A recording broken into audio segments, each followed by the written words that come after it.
Hello everyone, and welcome to the second episode of Analyzing Good, featuring the late Robin Williams. 2024 marks roughly 10 years since his death, when he sadly committed suicide. Now, I always looked up to Robin Williams. He was a funny comedian, saw him in a bunch of movies in my youth, and hearing more about him only solidified that admiration.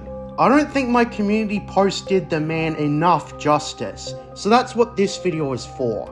So for starters, before I came to understand that he had mental health issues and depression, I watched a lot of his movies, ranging from Jumanji, Mrs. Doubtfire, The Night at the Museum trilogy, and so on when I was a kid. He was absolutely one of the most memorable actors out of a lot of the movies I watched. If I had to recall anything else he was in, he did make a live-action cameo as himself in SpongeBob, and I was a nut for SpongeBob back then. Ironically, I didn't see Aladdin when I was a kid because my mum was probably unsure if I would enjoy Disney movies, and the fact that I had no sisters anyways, only brothers. When it comes to Robin Williams beyond his acting and improv skills, his ultimate goal in life was to make people laugh. He's quoted as saying that, because otherwise he felt empty in life, and that was one of his major personal problems. As a successful actor, he was well enough on his own. He definitely had a zillion bucks. But like a lot of people, having a lot of money, or all the money, is not something that will make you happy. So I can admire Robin Williams for getting into acting to entertain others.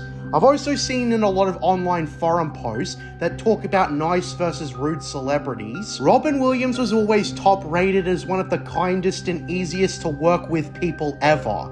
And this is coming from your average Joes and people working in the industry. I do wonder a lot about what he could have been in had he lived past 2014.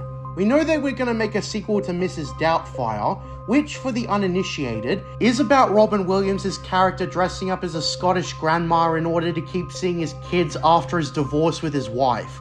The humor was on point, and I really liked that montage where they played Dude Looks Like a Lady by Aerosmith. And there's a lot of comedic moments that really highlight the whole joke of a guy dressing up as an old woman. Whether or not snowflakes want to condemn the film as insensitive or transphobic from a modern lens or whatever is irrelevant. It's comedy gold. I also watched a bunch of Jumanji growing up. I don't remember that much about it because it's been so long, and it's pretty much been taken over by The Rock and Friends, although I will say that Jack Black was a pretty good fit for a sequel to Jumanji. But back to the original film, it was a pretty compelling movie based on memory.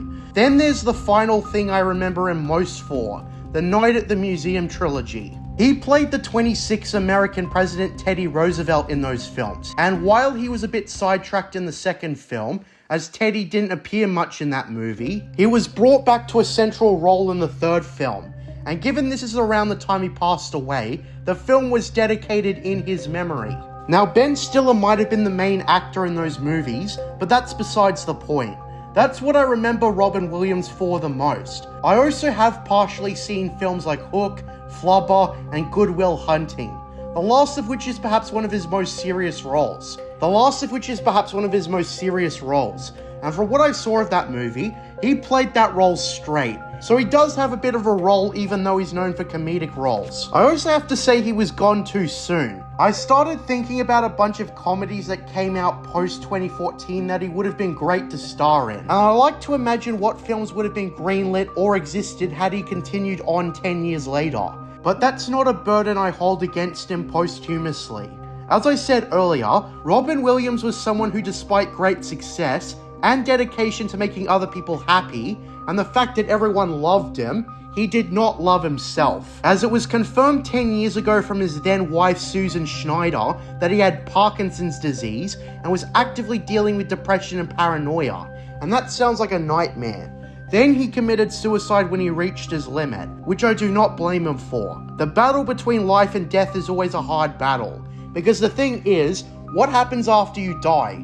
You don't know, and there's always that hesitation. So I imagine Robin Williams, like anyone with those problems, was on and off. And it is possible we might live in the best case scenario where he lived the longest out of any other timeline. As much as it might suck to admit it, I think the problems Robin Williams had, like depression and whatnot, actually contribute somewhat to his development. Because as I said, his goal through acting was to make people happy, and laugh and so on. Remove the depression, and that might create a butterfly effect where we wouldn't have the Robin Williams performances we know and love today. He may not have made himself happy in his own life, but the upside that everyone else was because of him may or may not have occurred to him before suicide. But I want to say that is the case to him posthumously. I remember the news of his passing like it was yesterday.